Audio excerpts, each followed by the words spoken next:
अस्सलाम वालेकुम। मैं हूँ आपका मेज़बान आकिल हुसैन। नाज़रीन, आखिरकार इसराइल की जो काबीना है उसका आज इजलास ख़त्म हो चुका है और ईरान के ख़िलाफ़ जंग करना है या नहीं करना है, इस हवाले से आज इसराइल की जंगी काबीना ने बाकायदा फ़ैसला कर लिया है। आखिरकार ईरान ने अपना डर इसराइल के दिल में बिठाने में एक बार फिर दोबारा ईरान कामयाब हो चुका है। आज जो इजलास ख़त्म हो चुका है इसराइल की जंगी काबीना का, वो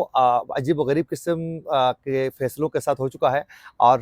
तकरार भी कल भी हो चुकी थी इनके इजलास के दरमियान, और आज भी तलख़ कलामी के साथ जो हैं बहुत से सवालात उठाए गए और उनके बहुत से जवाबात जो हैं इज़राइली वज़ीर-ए-आज़म नेतन्याहू देने में कामयाब नहीं हुए। आखिरकार बाइस शर्मिंदगी के साथ एक ऐसा वो फ़ैसला कर चुके हैं जिसकी तफ़सीलात आज के प्रोग्राम में आप लोगों को बताएँगे। इसके साथ-साथ आज रूस ने एक बार फिर दोस्ती का हक़ अदा करते हुए ईरान को एक बहुत बड़ी इमदाद फ़राहम करने के हवाले से आज उन्होंने यकीन दहानी करवाई है। उसके अलावा कुछ और भी बड़ी डेवलपमेंट्स हैं इसी हमले को लेकर ही, और ईरान ने क्या पाया, क्या खोया, और फिर इससे बिलख़ुसूस इज़राइल के आयरन डूम सिस्टम जो है वो कैसे एक्सपोज़ हो चुका है, अमेरिका कैसे परेशान है, और फिर इस वक़्त रूस, ईरान, चीन ये सब ममालिक मिलकर क्या फ़ैसले कर रहे हैं, और अचानक ईरानी सदर जो हैं पाकिस्तान के दौरे पर आ रहे हैं, तो आने वाले दिनों में क्या कुछ होने वाला है मशरिक़ वस्ता में, इसकी मुकम्मल तफ़सीलात आज के प्रोग्राम में आप लोगों को बताएँगे। अगर आप लोगों ने अभी तक हमारे चैनल को सब्सक्राइब नहीं किया है तो हमारे चैनल को ज़रूर सब्सक्राइब करें और बेल आइकन क्लिक करना ना भूलिए, ताकि इस तरह की अपडेट्स जो हम आप तक पहुंचाना चाहते हैं वो बर वक्त आप तक पहुंच सके। अगर आप लोग हमारे वीडियो को लाइक या फिर शेयर कर लेते हैं तो यकीनन उससे हमारी हौसला अफजाई होगी और हम मज़ीद रिसर्च करके अच्छे प्रोग्राम्स बर वक्त आप तक पहुँचाने की पूरी कोशिश करेंगे। तो अभी और इसी वक्त हमारे चैनल को सब्सक्राइब करके इस वीडियो को लाइक लाजमी करना है और फेसबुक पेज को भी ज़रूर आप लोगों ने फॉलो करना है। नाज़रीन, ईरान ने जो ही दमिश्क में ईरानी सफारत खाने पर इसराइल के हमले के बाद जो 9 बंदे शहीद हो चुके थे, जिसमें ईरान के 2 अहम कमांडर्स भी शहीद हो चुके थे, उसके जवाब में ईरान ने जल्दबाजी तो नहीं की। तकरीबन 12 दिनों के बाद ईरान ने सोच समझ के तमाम अपने नाइबर जितने भी कंट्रीज़ थे उन सब के साथ बात करने के बाद, मुस्लिम कंट्रीज़ के तमाम वज़राए ख़ारिजा के साथ जो हैं मुलाकातों के बाद, टेलीफ़ोनिक राबितों के बाद, सबको एतमाद में लेकर अलल ऐलान जो है ईरान ने इसराइल की सरज़मीन पर जो है ड्रोन्स और क्रूज़ मिज़ाइलों से हमला करने में ईरान कामयाब हुआ। उनमें से कई मिज़ाइल जो हैं ईरान दागने में भी कामयाब हो चुका है। ईरान का ये दावा है कि ये हमले में तकरीबन 50% से ज़ायद जो हैं वो इस पे हमले करने में कामयाब हो चुके हैं। इन 50% जो हैं उनके जो मिज़ाइल जो हैं वो अपने आदाब पर वो बग मारने पे वो कामयाब हो चुके हैं। जबकि इसराइल का ये कहना है कि ये हमला जो है वो एक नाकाम हमला था, इससे इसराइल को कोई नुकसान नहीं हुआ है। हालाँकि सरासर एक बहुत बड़ा झूठ है। उसकी वजह ये है कि इसराइल ने खुद बता दिया है कि उनकी कौन-सी एयर डिफेंस जो है इसमें तबाह हो चुकी है, और उसके अलावा जो है इसराइल को क्या कुछ नुकसानात का सामना करना पड़ा है। यूँ ईरान ने जब ये हमला कंप्लीट कर लिया तो उसके बाद इसराइल के साथ-साथ जो है उसके जितने भी इत्तेहादी थे वो सब परेशान थे कि एक तो ईरान और उनके इत्तेहादियों ने मिलकर जो इसराइल का जो आयरन डूम सिस्टम था उसकी ताकत के हवाले से उन्होंने अंदाज़ा ज़रूर लगाया, और फिर सिर्फ़ और सिर्फ़ इसराइल का ही नहीं बल्कि अमेरिका और दीगर जो उनके इत्तेहादी थे उन सब का जो इस वक़्त सिक्योरिटी सिस्टम है, जो एयर डिफेंस है, उसके हवाले से पाकिस्तान, इसराइल के हवाले से बाकायदा ईरान और उनके इत्तेहादियों ने अंदाज़ा लगा चुके थे। तो उसके बाद ये परेशानी इनकी बढ़ चुकी थी और फिर जवाबी कार्रवाई के हवाले से इसराइल ने बाकायदा प्लानिंग अपनी शुरू की, और गुज़िश्ता दिन भी हमने देखा कि इसराइल की जंगी काबीना का एक हंगामी इजलास हुआ।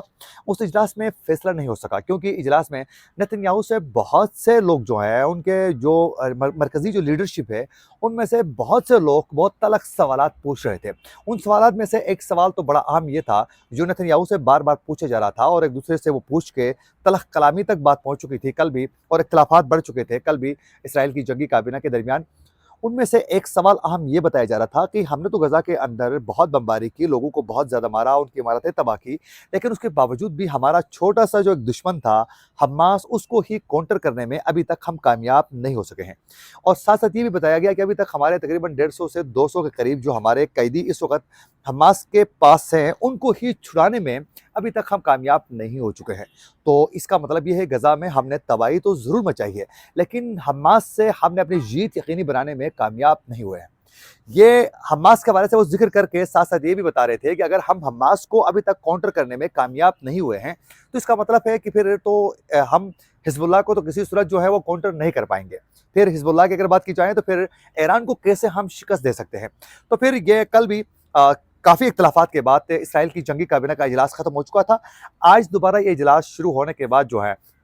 नेतन्याहू को चेहरा दिखाया गया, औकात दिखाई गई, बताया गया कि भाई देखें, अगर हम बराह रास्त ईरान के ऊपर हमला करते हैं तो उसका ये नुकसान हो सकता है। हम तो यहाँ हमास से अपने जंगी जो कैदी हैं वो छुड़वाने में कामयाब नहीं हुए हैं, और वो अभी तक हमास जो है वो अपनी शिकस्त तस्लीम करने के लिए तैयार नहीं है। और हमास के जो सरबराह हैं इस्माइल हानिया, वो अपने 3 बेटे 3 पोतों की एक दिन में ही कुर्बानी देने के बावजूद भी वो विक्ट्री का निशान बनाकर कह रहे हैं कि भाई गजा में जितने लोग मर चुके हैं, शहीद हो चुके हैं, उन सब से मेरे बेटों की जो ज़िंदगी है या फिर उनकी उनकी जो जान है वो ज़्यादा अजीज़ नहीं है, बल्कि मेरे लिए सब बराबर हैं। और उसी तरह की कुर्बानी है मेरे बेटों की भी जिस तरह गजा के दीगर लोगों की कुर्बानियाँ हैं।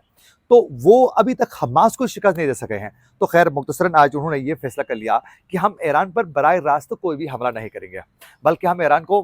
नुकसान पहुंचाएंगे। वो नुकसान किसी शक्ल में भी हो सकता है, वो इसी तरह किसी इनकी एम्बेसी पर अटैक करके भी हो सकता है, वो किसी जगह में उनके किसी जर्नल को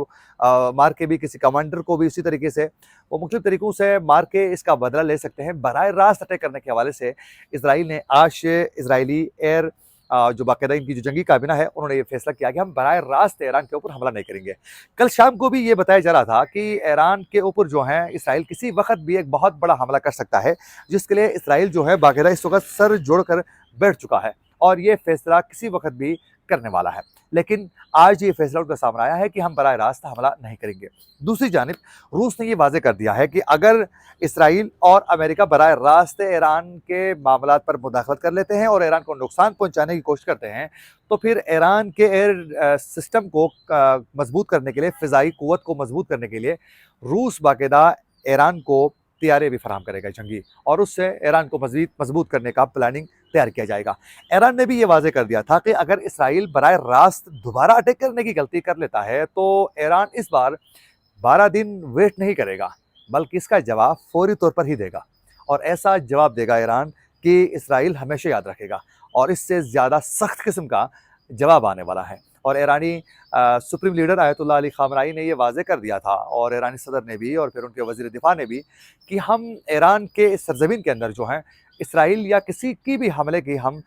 वो बर्दाश्त नहीं कर सकते हैं। और फिर ईरान ने ये भी वाज़ेह कर दिया कि अगर इसराइल हमला कर लेता है तो उसमें अगर किसी भी हमारे हमसाया मुस्लिम ममालिक भी अगर वो इसका हिस्सा बन जाते हैं तो फिर उनके लिए भी हम टफ टाइम देंगे, क्योंकि उर्दून ने इसराइल के ऊपर ईरानी हमले के दौरान जो है उर्दून का किरदार बड़ा मुनाफिकाना किरदार रहा है, और वो बड़े एक्सपोज हो चुके थे। और पूरी दुनिया में जो उर्दून के जो किंग है उनकी बड़ी वो तारीफ़ कर रहे थे, उसको मुबारकबाद पेश कर रहे थे, इसराइल वाले मुबारकबाद पेश कर रहे थे, उनका शुक्र अदा कर रहे थे कि आपने इसराइल का साथ दिया, उर्दून के बादशाह का। और उसकी पूरी दुनिया में मुस्लिम ममालिक में उसको लानतें भेजी जा रही थी। तो खैर ईरान पर बराह रास्त हमले का जो खतरा था इसराइल का वो टल चुका है। अब दोबारा इसराइल अगर कोई गलती कर लेता है तो फिर ईरान उसका जवाब देने में देर नहीं करेगा। और ईरानी सदर तकरीबन चंद दिनों के बाद ही पाकिस्तान का विजिट करेंगे, और उसमें भी बहुत सी चीज़ें तय होने वाली है। तो आने वाले दिनों में रूस, चीन, ईरान के साथ साथ पाकिस्तान भी इस ब्लॉक का हिस्सा बनने की नाकाम कोशिश कर रहा है, लेकिन पाकिस्तान की मईशत जवाब नहीं देती है कि वो इसका हिस्सा बनने की परमिशन ही नहीं देती है, क्योंकि पाकिस्तान इस वक्त बहुत से इशूज़ का सामना कर रहा है, और वो IMF के बगैर पाकिस्तान इस वेंटिलेटर से निकालना बहुत ही मुश्किल है। इसी के साथ अपने मेज़बान आकिल हुसैन को दीजिए इजाज़त। अल्लाह के बाद।